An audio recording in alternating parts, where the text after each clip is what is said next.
بسم الله الرحمن الرحيم الحمد لله رب العالمين والعاقبة للمتقين والصلاة والسلام على سيد الأنبياء والمرسلين وعلى آله وصحبه أجمعين أما بعد باب الرهن عزتمندو لیدونکو مسلمانانو ورونو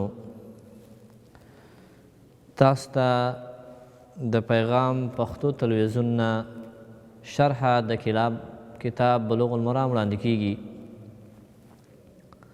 کتاب البیوع کې رسیدلی یو باب الرهن ته. په معاملاتو کې مخکې ذکر شو چې قرض ورکول د یو مؤمن او د یو مالدار انسان بل چاته د ترحم او رفقت او مهربانۍ د مخې دا باعث د ثواب او د اجر دی او عزتمندو دا جایز ده چې یو څوک د چا نه قرض وغواړي او چا سره چې وس د قرض ورکولو وي د هغه دپاره مستحبه ده چې قرض ورته ورکړي. په دې سره د مسلمانانو ترمنځ رفقت او مهرباني راځي. خو کله چې چاته قرض ورکول کیږي د قرض په صورت کې به دا قرض لیکل کیږي، شاهدان به ورباندې متعین کړی شي، نیټه د ادا کولو به ولیکل شي.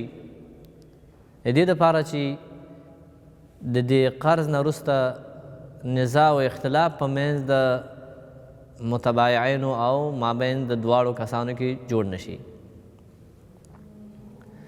که چېرې داسې یو ځای کې څوک د چا نه قرض وغواړي چې هلته اعتماد نه وي موجود یا شاهد او کاتب نه وي موجود او یو څوک د چا نه قرض غواړي یا په سفر کې یا په حضر کې، خصوصا په سفر کې،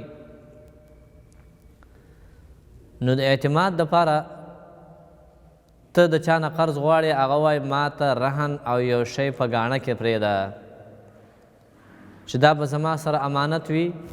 هر کله چې تا زما قرض ادا کړ بیا به ستا امانت در سپارل کیږي. په هغه صورت کې چې ته د قرض د ادا کولو نه عاجزه شې د رهن او د ګاڼې نه به ستا قرض ادا کیږي.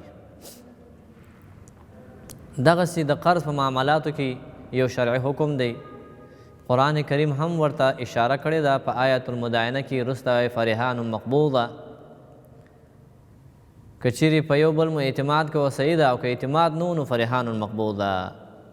بیا یو ګاڼه ترېنه قبض کړئ او دا به تاسو ساتئ د دې لپاره چې ستا قرض درته ادا کړي. چې کله چې ستا قرض ادا شو د هغه امانت به سپارې. اوس دا رهن څه ته وایي او د دې رهن او د ګاڼه چې پښتو کې ترجمه ده د دې مقصد څه شی دی؟ رهن په لغت کې ثبوت او دوام ته وایي. لکه ماء راهن معنا ماء راکد، اوبه په ځای باندې ولاړې دایمي ثابت وي نو هغې ته عربۍ کې ماء راهن وایي. شرعا رهن څه ته وایي؟ توثیقة دین بعین يمكن استيفاؤه منها أو من ثمنها إن تعذر الاستيفاء من ذمة المدين.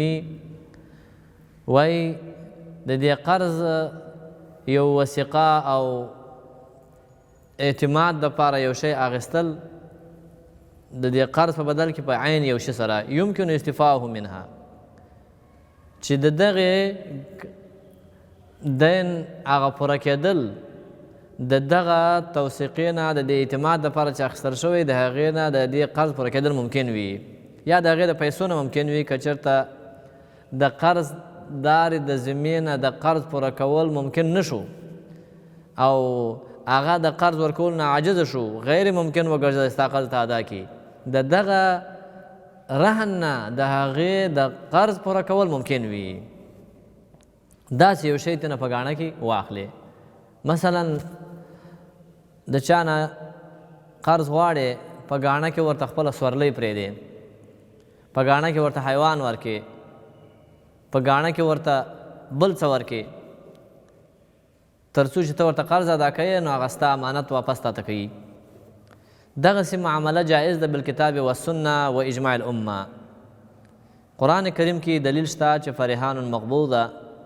احادیث په دې باب کې عزتمندو په تفسیر سره روان دي انشاءالله، او د علماو اجماع ده چې په سفر کې هم جایز دی، او جمهور وایي چې په حضر کې هم جایز دی. او د دې صحت دپاره شپږ شروط دي چې دا رهن به صحیح کیږي په مابین د دواړو متبایعینو بایع و مشتري کې دا رهن صحیح کیږي، دا په شپږو شروطو سره. اول ایجاب و قبول بما يدل علیهما. کم شی چې په ایجاب و قبول باندې دلالت کوي، یعنی په دې رهن باندې کم شی دلالت کوي، د دې په مابین کې به ایجاب و قبول راځي. لکه دا ګاڼه مې تا ته درکړه، هغه وایي وا ما واخیستل، قاض مې درکړې وام اخیستی. او دارنګه دا راهن به جایز تصرفي بلا نزاع. دا څوک چې چا ته څه په ګاڼه کې ورکوي، دا به داسې کس وي چې دی تصرف کولی شي.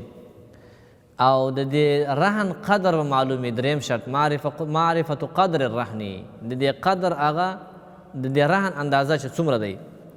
او څلورم معرفت جنسه، دا رهن کې کوم جنس ورکوي، څه شی ورکوي دا هم پېژنې.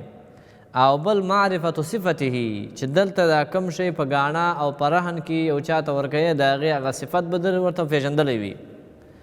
او شپږم شرط دا دی چې ملک المرهون او الاذن فيه، یعنی کوم شی چې ګاڼه کړی شوی دی هغه به د دې راهن لا ملکیت وي، او یا به هغه پکې اذن ورکوي، اجازه به ورکوي.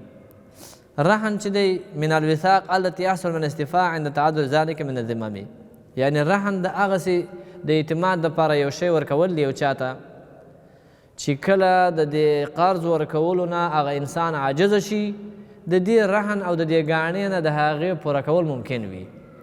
دغه صورت کې د رهن معامله د قرض په بدل کې دا جایز ده چې یو څوک د یو چا سره وکړي. عن ابي هريره رضي الله عنه قال قال رسول الله صلى الله عليه وسلم الزهر يركب بنفقته اذا كان مرهونا ولبن الدر يشرب بنفقته اذا كان مرهونا وعلى الذي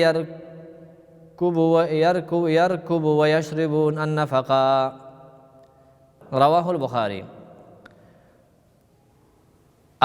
هغه کوم چې په احادیثو کې دلیل د رهن د عزتمندو هغه دغه حدیث دی. ابي هريره رضی الله تعالی عنه فرمایي رسول الله صلی الله علیه وسلم فرمایلی دي الزهر یرکب بنفقته، یعنی کوم حیوان چې د سورلۍ دپاره تیار دی او سورلي پې کیدی شي او دا په ګاڼه کې یو چا ته پرېښودل شي، نو یرکب بنفقته، په قدر د نفقې د هغه ور باندې سورلۍ به کوي. اذا کان مرهونا، کله چې هغه ګاڼه کړی شوی وي، یعنی یو شی د حیوان مرهون وګرځېږي، نو د هغه د سورلۍ قابل وي، نو کله چې دا چا سره دا رهن شوی دی مرتهن، په هغې باندې سورلۍ کولی شي څومره چې دی په دې حیوان نفقه کوي. ولبن الدر یشرب بنفقته،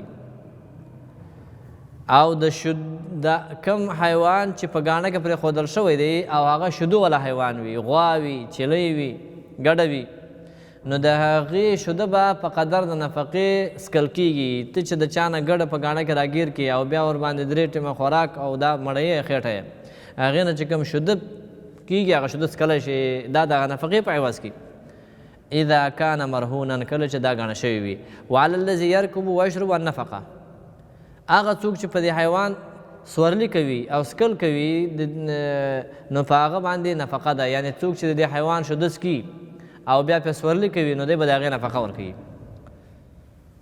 د حدیث نه عزتمندو اول دا معلومه شو چې اصل د رهن تېنه معلوم شو چې رهن یو اصل یو دلیل لري، او دا د عقود شرعیو نه دی. هغې کې به هغه حقوق د رهن د هغې حفاظت به مؤمنان کوي، او داسې یو شی د خپل قرض د پوره کولو دپاره د یو چا نه په ګاڼه کې اخیستلی شي. دویم په دې خبره دلیل دی چې حیوان هم په ګاڼه کې قبلېدلی شي. ته چاته قرض ورکوې د نقدو او ورته وایه چې خپل غوا یا آس یو شی راوله چې زما سره د هغو پرې ګاڼه وي، دا په قرض کې ساتلی شي. ځکه چې شرط د رهن هغه علم بجنس الرهن و د هغې صفت و، نو دا علم په جنس د رهن او د هغې صفت چې په حیوان کې پوره کېدلی شي.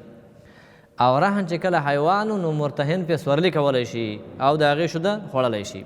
او کله چې یعنې کله په هغه صورت کې چې حیوان داسې حیوان دی چې هغه باندې سورلي کېږي او یا داسې حیوان دی چې هغه شوده لري، دا حکم په رکوب په حال کې دی، ځکه دا د شارع اذن دی که نه، شارع اذن کړی دی نو سورلي پې کولی شي او شوده یې څه کړی خوړلی شي. او دې حیوان ته ګاڼه کړی دی یا دی نو هغې باندې ته سورلي چې کوې یا شوده یې خورې، نو دا په غیر د اذن د راهن نه، ځکه تا ته شریعت عزت در کړی دی که د هغه اذن وي او که نه وي. دا په هغه صورت کې ده چې دا شوده یې په قدر د نفقې وي، او کله چې شوده په نفقې باندې زیات وي نو بیا به دا خرڅېږي مرتهن دپاره. شوده چې زیات وي هغه زیاتې به هغه دپاره د هغې قیمت ورکوي. او که چېرته دا شوده داسې وه چې د نفقې نه کم وه نو مرتهن به راهن باندې رجوع کوي چې دا د ورځې دومره زه پې خرچه کوم او د دې شوده چې هغه دومره دي کم دي، زما د خرچې نه چې زه پې کوم کم دي، نو د دې هغه اضافي خرچه چې په دې حیوان باندې دی کوي دا به د راهن نه اخلي. د امام احمد رحم الله ته یو قول دا منصوب دی چې کله په حیوان نفقه وکړي نو نه به یې شوده خوري نه به یې پې سورلي کوي تر هغو چې راهن اجازه نه یې کړې. لیکن دا هغه حدیث چې کوم صریح راغی د هغې خلاف حکم دی، ځکه نبي صلی الله علیه وسلم عام اجازت ورته ورکړی دی. ابن قیم رحم الله وایي چې څوک چې د یو چا نه یو داسې شی ادا کوي چې په ده واجب نه و نو دی ورته رجوع کولی شي حل جزاء الاحسان الا احسان، یعنې دا په ده واجب نه و دی نفقه ورته ورکړي، دا واجب نه وه، لیکن هر کله چې د نفقه ورته ورکړه نو د خپل نفقې په عوض کې دی ورته خپل سورلي او شوده ترې استعمالولی شي. حدیث د ابن قیم رحمه الله وایي په خپل کتاب کې وایي چې دا حدیث چې دی قواعد شریعت پکې بیان شوي دي، اصول پکې بیان شوي دي چې حیوان مرحوم محترما فی نفسه دی، ځکه د الله تعالی حق پکې موجود دی او د مالک حق پکې موجود دی، د مرتهن حق پکې موجود دی، د هغه ثقې او د اعتماد لپاره راوړی دی. نو کله د په لاس کې سورلي پې ونه کړي شوده یې ونه خوري نو هغه نفع باطله ځي که نه. مقتضا د عدل او قیاس دا ده چې چې دی د هغې باندې سورلي هم وکړي د هغې نه شوده هم وخوري، ځکه دا حیوان الله پیدا کړی د همدې دپاره دی چې دا انسانان ترېنه فایده واخلي. اوس هلته راهن ترېنه فایده اخیستل، سورلي پې کوله، شوده یې ترېنه خوړل، مرتهن د توثیقې دپاره ترېنه رهن کوي، اوس دی ترېنه دته شوده منع شي او د سورلي منع شي، نه پې هغه کول نه پې پیدا کولی شي. نو هغه منفعت او فایده چې الله د کوم حیوان دپاره په انسان کې ایښی هغه فوت کېږي. ځکه نو د مرتهن دپاره دا جایز ده چې دی ورباندې څه وکړي، دی ورباندې سورلي وکړي او د هغې شوده استعمال کړي. دارنګه حدیث کې دلیل دی په دې خبره باندې چې عدل په ټولو امورو کې واجب دی. کوم شی چې د انسان ته تصرف لاندې راغی دی باید پکې عدل وکړي، بې عدالتي او دارنګه ظلم په خپل لاس لاندې هغه شیان چې دی په تصرف کوي ظلم پکې ونه کړي. او دارنګه معلومه شوه چې نفقه او منفعت د رهن دا پر راهن باندې دی، په مرتهن باندې واجب نه دی، مګر په هغه صورت کې چې دی د دې مرهونه نه ګټه اخلي نو بیا به د هغې نفقه او دا ساتل به د داسې مواري وي. او بل دا معلومه شو چې منافع چې کوم شیان وي د هغې نه استفاده اخیستل پکار دی، هغه به حذر نه پرېږدي. او دلیل دی په دې خبره باندې چې رهن به په لاس د مرتهن کې وي تر څو پورې چې هغه موده د رهن پوره شوې نه وي، لکه قرآن کې وایي فرهان مقبوضه، دا به دا مرتهن ځان سره قبض کړی وي. وعنه رضی الله عنه قال قال رسول الله صلی الله علیه وسلم لا يغلق الرهن من صاحبه الذي رهنه لو غنمه عليه غرمه. رواه الدارقطني والحاكم رجال ثقات إلا أن المحفوظ عن أبي داود وغيره إرساله. اول خو عزتمندو د دې حدیث حکم دا دی چې حدیث د درجې په لحاظ باندې مرسل دی، ځکه ډېرو علماو دې ترجیح ورکړې ده چې حدیث مرفوع نه دی مرسل دی. امام شافعي د سعید بن مسیب نه راوړي رسول الله صلی الله علیه وسلم دا حدیث راوړی دی، بیا حدیث ذکر کړی دی، او بهاقي او سفیان الثوري نه راوړی دی، او د محمد بن مسلم بن شهاب زهري نه مرسل راوړی حدیث. شیخ البانی هم د دې حدیث طرق ترجمه کړي دي او ویلي دي چې وجمله القول انه ليس في هذا الطرق ما يسلم من علة، ځکه د عمران د عبدالله ابن عمران عابدین روایت دی، هغه وایي انبأنا سفیان بن عیینه عن زیاد بن سعید المسیب عن ابي هريره مرفوعا او حدیث داسې راوړی چې لا یغلق الرحن من صاحبه له غنمه وعليه غرمه. دلته د حدیث معنا او مقصد دا دی. ابي هريره رضی الله تعالی عنه فرمایي چې رسول الله صلی الله علیه وسلم فرمایل چې لا یغلق الرحن من صاحبه. رهن هغه شی چې ګاڼه کړی شوی وي د ثبوت او د دوام د خپل حق دپاره. ځکه مخکې ذکر شو چې رهن څه ته وایي؟ توثیقة دین بعین یمکن اخذ الدین او بعضه منها او من ثمنها. یعنې د قرض دپاره په اعتماد کې د شانه شی اخیستل چې بیا ستا خپل قرض ادا کولی شي. دا به د خپل هغه چا نه چې رهن کړی د هغې نه بیا بندوي نه، له غنمه وعلیه غرمه. فایده هم د هغه د تاوان هم د هغه دی. یعنې ګوره دا کم رهن او ګاڼه چې تا درکړی شوې ده دا صرف د توثیقي او د اعتماد دپاره ده چې ته دا ساتې د دې دپاره ستا قرض ادا کړي. نور اصل کې بیا ته د هغه نه داسې مغلق او بندوي نه چې هغه ته نه هېڅ فایده وانخیستلی شي. تاوان او فایده یې دواړه د هغه دي. یعنې غنم هغه زیادت او ثمرې ته وایي، غنم د هغې تاوان ته وایي. د حدیث نه دا معلومه شوه عزتمندو چې مرتهن دا د رهن مستحق نه دی کله چې راهن هغه د هغې د ادا کولو نه څنګه شي عاجزه شي. ځکه رهن ملک د راهن دی، د هغه ملک هغه د دې نه ظاهره شوی نه دی، دا صرف وثیقه ده په لاس د مرتهن کې. حدیث دا دی چې نفقه د حیوان چې کوم ګڼه شوی دی او د هغې مشقت چې دی هغه هم په راهن باندې وي، په مرتهن باندې هېڅ هم نشته. ځکه چې ګټه او تاوان یې دواړه د هغه دي، دا صرف د توثیق دپاره دی. او دا حدیث د هغې مخکې حدیث سره په معارضه کې نه دی چې هلته یو ذکر شوي وه چې د حیوان باندې سورلي کولی شي، ځکه هغه د مصالحو خاصو دپاره و. ځکه چې صرف د پې نفقه کوله، د پې خرچه کوله، د هغه نفقې او د خرچې په عوض کې د ور باندې سورلي کوله. نور اصل کې د دې رهن په وجه باندې د دې مال ملکیت د مراهن نه دی وتلی. څوک چې چاته په ګاڼه څه ورکوي ملکیت بیا هم د هغه دی، ګټه او تاوان یې د هغه دي، صرف یو وثیقه او اعتماد دی د مرتهن په لاس کې. ځکه چې د هغه نیټه د قرض راشي د جاهلیت په زمانه کې به داسې وه او یو چا به دا قرض نه وای ادا کړی نو بیا به دا مرتهن د دې رهن مالک ګرځېده. مردم که د هغې اجازه وای که نه وای. اسلام دا معامله ظالمانه باطله کړه چې د دې رهن ملکیت اوس هم د مرتهن دی، مالک یې هغه دی او د هغه ملکیت یې نه دی ظاهره شوی. تاوان او ګټه اوس هم د هغه دي، صرف د استفاع او د حق د ده نه د ده په لاس کې ورته سپارل شوې ده چې دی ته هغه خپل حق ادا کړي. د خپل حق د ادا کولو په خاطر باندې، د قرض ادا کولو په خاطر باندې ده ته سپارل شوې ده. نور د دې راهن د خپل مرتهنې او د ملکیت نه ظاهره کېږي. ملکیت اوس هم د هغه په لاس کې دی، د هغه ملکیت دی او دا همیشه به په ذمه د راهن کې وي. دلته تاسو ته حاصل د دې کلام دا راووتی د دې حدیث رسول الله صلی الله علیه وسلم چې د جاهلیت په زمانه کې د رهن قانون داسې و چې چا ته یو شی په ګاڼه کې ورکړی وی دا به د دې مرتهن ملکیت شو. بیا تاوان او ګټه هر څه یې د ده وه او هغه راهن بیا که چېرته هغه نیټه د قرض نیټه باندې خپل قرض ورکړی وی صحیح و که نه یې ورکړی، بس دا مال چې په ګاڼه کې ورکړی و هغه ختمېدی د لاس نه وتی. اسلام دا ظالمانه فیصله دغه کړه، ختمه کړه چې ملکیت د دې راهن د خپل مال نه ضایع کېږي. اوس هم د ده مال دی، تاوان او ګټه اوس هم د ده دي، فایده او نقصان اوس هم د ده دي. صرف د وثیقې او د اعتماد په خاطر ورکړی شوی دی چې هغه قرض څوک ده ته ورکوي هغه اعتماد نه و، نو اوس د ده نه یې ګاڼه یو شی وغوښتی که نور اصل کې مال د هغه دی. سبحانک لا علم لنا الا ما علمتنا انک انت العلیم الحکیم.